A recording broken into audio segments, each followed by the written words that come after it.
Hi folks, welcome to your Gersnet immediate pre-match preview build-up pod coming to you in association with Forest Precision Engineering. My name's Alec Anderson and I'm speaking to you from outside Ibrox, some less than 5 hours ahead of kick-off in tonight's Champions League third round qualifying tie, first leg between Rangers and Servette of Geneva, Switzerland. The Danilo flags, Brazilian flags are up for sale. You can buy yourself a Servette and Rangers half and half scarf. I don't know when the fan zone opens, but I'm making sure I'm first in the queue for a pint because I think we all need one after that performance or total lack of a performance at Rugby Park on Saturday. Get the old larynxes lubricated and get ready to roll this Rangers team awake. Get ready to roll them awake, apart from anything else, because they have just been totally asleep or really struggling to find their match sharpness in pre-season and most critically in that game in Ayrshire.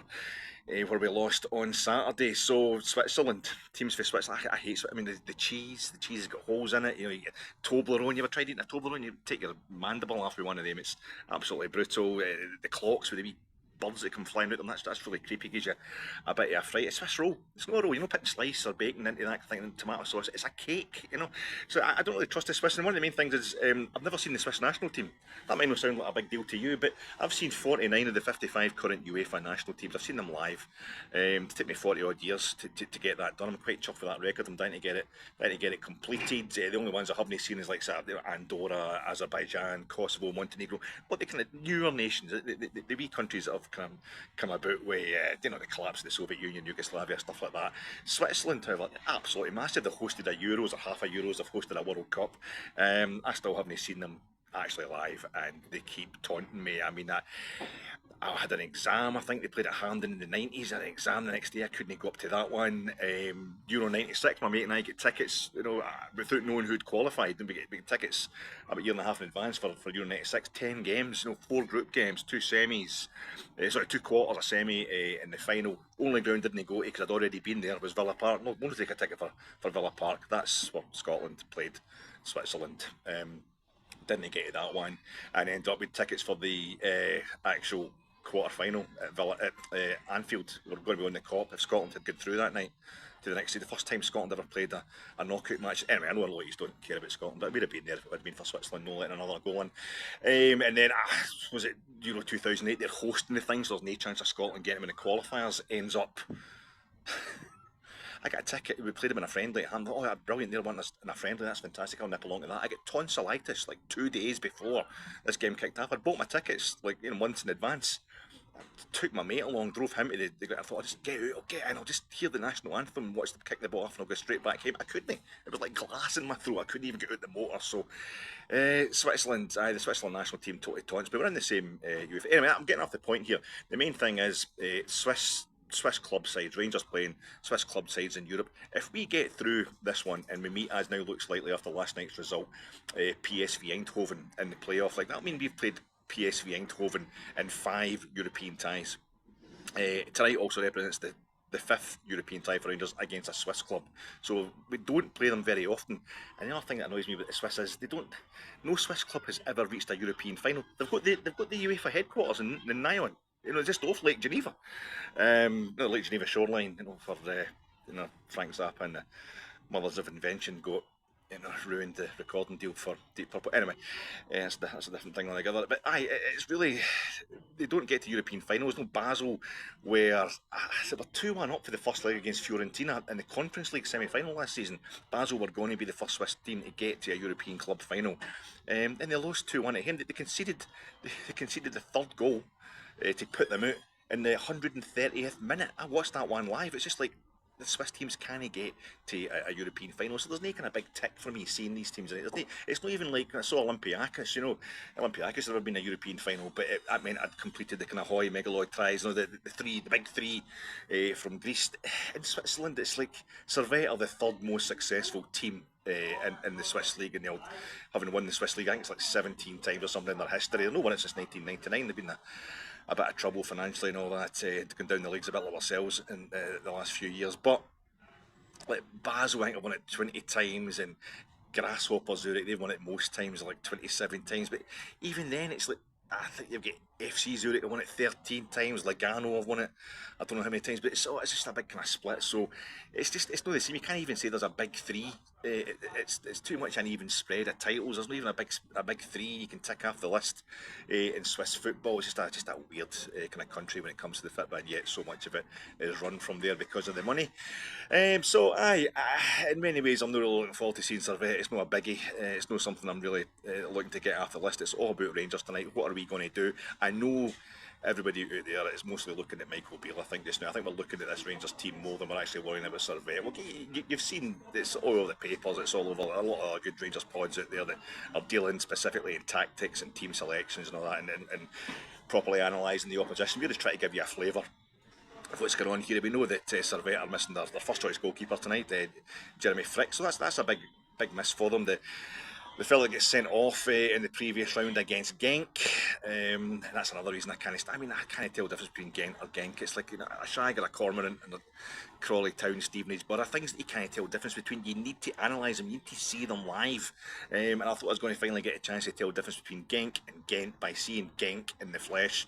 But no, that was denied us by Servette, who were down to 10 men, as we all know, in the second leg. We're down 3 times in that tie against favourites Genk and still come back to beat them on penalties. So it's Enzo Crivelli, who's a kind of French under 21 international striker. He's been all over the place, been at Saint Etienne on loan and stuff like that. He's out. That's a big miss for them tonight. They've got a Japanese fullback who's, he's apparently the business, so he's a big miss for them. But you've got to start. I think it's been maybe talked up a bit too much how many potential first team players they've got out tonight. We shouldn't get ourselves too confident on the basis of that alone. For example, is it Gael Ondua, the Cameroonian international who played in the World Cup in Qatar? I know he's a midfielder that you're thinking, I'm actually glad that he's out because of the whole passport problems he's got. He's dual Russian citizenship. So because of what Mr. Putin's up to these days, he's not been allowed into the country. So you're thinking that's great, that's a great result for us, but I think he only came on as a substitute, I think, in the 2 games against Genk. Now, that's fine if we wear them down, or if their bench is affected, it's not as strong, that can eventually benefit us tonight. But I wouldn't be getting myself too excited about the number of omissions, especially when everybody's kind of expecting Servette to mostly sit in. They're sold out for the second leg, Stade Genève, which is like 20 years old, and this is the first time it's actually been sold out for a Servette game. Stages so many friendlies, international friendlies, but it's chiefly known for that. But they've actually got 30,000 seats sold out for the second leg, so they are ready. And Servette are on a bit of a roll. They're actually reminding me of us under Steven Gerrard when we season by season we were gradually working our way through the Europa League, going for qualifiers, then into group stages, then try to get out the group stage, then try to win the knockout, and eventually end up in the Europa League final under Gio. I don't know if Servette will take it that far, but as I say, they've been down in the lower leagues like ourselves, financial problems. I think they were 6. I think they were 8 years out of Europe. We were 6 years out of Europe. They were 8 years out of Europe, and we get put out by Progress Niederkorn. They've not done anything in the 2 attempts they've had at Europe since they come back up into the top division in Switzerland, since they sorted themselves out financially. In fact, they get put out by Molde at the first opportunity in the Conference League last season. And even Paul Le Guen's Rangers could beat Molde, although Paul Le Guen's Rangers was pretty good in Europe. But so they're I think they've never played group stage European football tonight. They're guaranteed whoever loses this tie tonight will drop into the Europa League group stage. So it's the first time Servette have actually played group stage football in their entire history in Europe. I think, for example, Rangers, this would be, I think it's the 18th time we'll be playing. We're guaranteed to at least be in the Europa League group stages as well, obviously, and that would be the 18th, I think, group stage that we've played in our European history. So that kind of gives you an idea of what they're used to. So I don't know if it's going to be a case of they're just satisfied with where they are. They'll just take that. That's already a triumph for them. Or is it a case of one of our players was denied access to Britain to play in this game? We've got 30,000 waiting at home. What the hell? Esprit de corps, absolutely no pressure on them. Just go for it, and they'll be really ready for us, particularly in that second leg. And if we don't give them a bit of a going over tonight, if we don't get a good score on the board tonight, we could be in real danger. It's difficult to know how Servette are going to feel about this. But they've played, I think, 3 league games. They've had a good draw, a bad draw, and a decent victory, I think, in a 3 Swiss kind of Credit Suisse league games so far this season. And that tie against Genk, of course, was absolutely massive for them. Rangers, it's weird, the Champions League group stages. I don't know about us. I know a lot of Rangers supporters are saying, Europa League is our level, so to speak. We maybe as well just dropping into that. But money-wise and prestige-wise, I think it's the Champions League for me. We really have got to go for it. I think just generally the way the club's been over the last few years, our own history, they go into lower leagues and what have you, we need to keep going forward. And I think last season, although it's a write-off for many fans, getting out of that Champions League group stage last season was absolutely colossal for me. It was the last kind of, I think, material tick we had to tick. Oh, I love that League Cup, but in terms of coming back from 2012, getting back into the Champions League group stage was absolutely massive. It turned into a nightmare, so I'd personally like a chance to kind of rectify that by maybe only losing 6 games by 1-0 this season in the Champions League group stage. And it's the last season of the old Champions League group stages, 4 teams as we know it. Next season we'll be doing the Swiss system, the Swiss model, and you think, oh, that's fine. I mean, UEFA headquarters are in Neon, so that's why they're calling it the Swiss model. No, it's after a chess tournament. The Swiss system is how they run the knockouts and the group stages in a chess tournament. So they don't even the decency of the Swiss team name how the tournament is run after the sport it is running. Anyway, let's let it go. I'll let it go. 1954 World Cup finals, Scotland's first ever match in a major international tournament. We lost 1-0 in Zurich, the old hard tournament in Zurich to Austria. We didn't even have a pennant to swap. We had no Rangers players in the squad. We were away on a tour. Next game we get beat 7-0 off Uruguay. I mean, they were the holders obviously, but we get beat 7-0 off Uruguay. Scotland's worst ever international defeat came in Switzerland. I think that one was in Basel. So yeah, I don't like Switzerland. But anyway, we're playing on the night. Previously we had young FC Zurich. I think was the first team ever played. It's the first Swiss team ever played in Europe. That was 1976-77 European Cup. They put us out straight away. Then Liverpool put them out in the semi-finals. They were actually a decent team that FC Zurich side. Then the following season, the next team we played in Europe was another Swiss team. It was Young Boys Bern. We beat them. We drew with them over in Bern, having beat them 1-0. I think at Ibrox. Derek Johnston and Gordon Smith got the goals over in the old Wankdorf. Come on, grow up. The Wankdorf against Young Boys. Grow up. Gordon Smith eventually went and played in Switzerland. That's one of these things. But the next time I think we played the Swiss team was Grasshopper Zurich. Remember they gubbed us 3-0. I had an exam the next day, so I had to sit and watch us getting gubbed 3-0 in the old hard term where Scotland played that first ever match in a major finals. A stadium doesn't exist anymore. And then I had to sit up and cram till like 5 a.m. ahead of this exam. It was Kubilai Turkomaz. No, he scored the first goal of Euro 96. Anyway, that was a bit of a nightmare. That was a Champions League group in which we won 1 game. We picked up points in 1 match, and that was the return leg with Grasshoppers, and we beat them 2-1. And Ali McCoy scored his only 2 goals in the Champions League proper that night. The only goals he scored in the Champions League proper, though Ali did the business by scored the 2 goals against Leeds. It got us into the first ever Champions League group stage as far as I'm concerned, home and away. So the next Swiss team we played, of course, was Young Boys. When we lost 2-1, Alfie giving us the lead. It was at 2019-20 Europa League group stages. Oh, a bit of calamity. We lost that one in the last minute over there. And then when they came to Ibrox, probably the biggest away support I'd ever seen. I think Liverpool was a big one last season that Liverpool brought. But up until then, I think Young Boys Bern was the biggest. Think of the clubs we've played in Europe, Barcelona, and Borussia Dortmund, Bayern Munich, all these kind of teams, and yet the biggest away support I'd ever seen at Ibrox for a European tie was Young Boys Bern. But these Swiss, they have the money, don't you? The exchange rate always favours them. And we're 1-0 up. Remember, Alfie gave us the wee apology after he scored the opener in that game because he'd missed a penalty in the League Cup final on the Sunday before it. And we were top of the group, and in the last minute we put ourselves into second place by conceding an equaliser to the Swiss. The second time we played Young Boys, 2 other times against teams for Zurich. So this is what happens. We've actually only won 2 games, 2 actual matches out of the 8 we've played against Swiss opposition in Europe. I hope that changes tonight. I think it will need to change if we're going to get through this tie and probably meet PSV again for the 2nd season in a row. There's something happening with these our quest to get into the Champions League group stages. We won the league for the first time since we've been in the lower leagues under Steven Gerrard in 2020-21, and the following season we had that absolute disaster against Malmo at Ibrox. We're 1-0. We lose 2 goals to 10 men. Antonio Cholak, and then we signed Antonio Cholak in the following season. Antonio Cholak, who did they play after that? It was the 3rd qualifying round, same as tonight.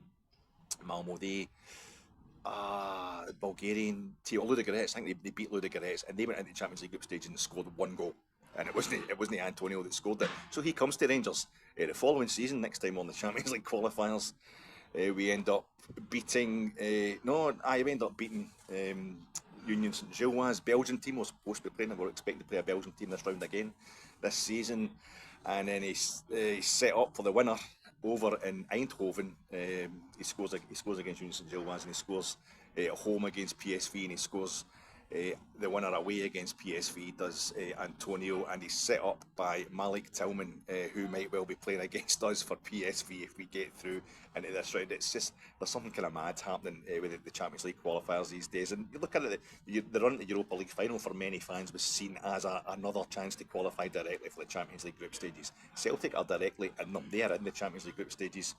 I feel as if in terms of prestige and certainly in terms of money, we need to be there too. So this is massive tonight, but I think for most Rangers fans it's all about the reaction to Saturday. Walter Smith always said it wasn't the defeat, it was a reaction to the defeat. Walter Smith also epitomised our idea of a manager's reaction to defeat, and that's the one thing that gives me real concern. A small cause for concern with Michael just now. He emanated a bit of the expectations are too high line. He never said it, he never articulated it the way Mark Warburton did or Gio did last season, just before both of them got the sack. I think there was a wee bit of that in Michael's tone on Saturday, which he doesn't need to be doing that. I know he's a manager who hasn't won anything yet. He's barely a year in the solo management game, so he doesn't have any real results or any real kind of credit in the bank when it comes to talking to the supporters. So maybe he's got to kind of fake a confidence, but he didn't seem bothered enough for me. But then Walter Smith, for example, the supreme example, maybe an unfair example to put on Michael Beale. But Walter Smith, when we lost a game, could just come out and say, we're rubbish, it wasn't good enough. And fans would go, oh, that's all right then. That's fine, Walter's just telling us it wasn't good enough. You knew he was going to sort it out. But a lot of fans at the same time have been saying that Beale's never a decent manager, he's done nothing to improve us since he arrived. No, that's the overreaction stuff. You wouldn't have watched us last season if you think he's done nothing to improve us. But the one thing I would say, when he arrived after the way we were under Gio, getting in the domestic scene, and then Beale comes in, and it wasn't as spectacular, but I think Beale himself cited this, the wins we had through in Edinburgh against Hibs and Hearts in particular, and a lot of the stuff at Ibrox, were really quite good to watch at times, and that was the big kind of frustration for me on Saturday. It was fluidity. That was the one thing that Michael Beale brought to us last season, was real fluidity to our attack. It still wasn't enough, but we thought that was because it was the same old players who'd lost their desire, lost their cutting edge. But he opened up our attack, made it inventive, made it hard for oppositions, especially when we're away from home, to pin us down, and we were starting to score goals for fun, especially on the road. So that was a big concern on Saturday, when it wasn't the Gio horseshoe, it wasn't Steven Gerrard's early days. We was failing to get beyond the front of the opposition box, just passing it about. It was a combination of the two. We're just basically circulating the ball around the middle of the park. It was possession and kind of denotation rather than connotation. It was like a tennis ball in a tumble dryer. It was just going round and round. It wasn't going anywhere. And that was a big concern. So we've got to sort that out tonight. We've got to start finding some penetration, and hopefully these new signings are getting fitter, they're getting more familiar with the club, and we're getting more of them on the park. Maybe see Cifuentes tonight if we're lucky. It's a big one. We need to win it for so many reasons, and the main thing is to get a sense of momentum, get the crowd right behind Rangers, and that's me done enough talking. I think I've earned a pint, and if I can't get one, I'll go and get a wee cappuccino in the cafe and have a wee nosy peek at the new museum. But hopefully tonight the Gers are making some more history to stick in that museum. Enjoy the games, troops. We'll enjoy the game even. We'll take it one game at a time, Alec, and I'll talk to you afterwards. Cheers.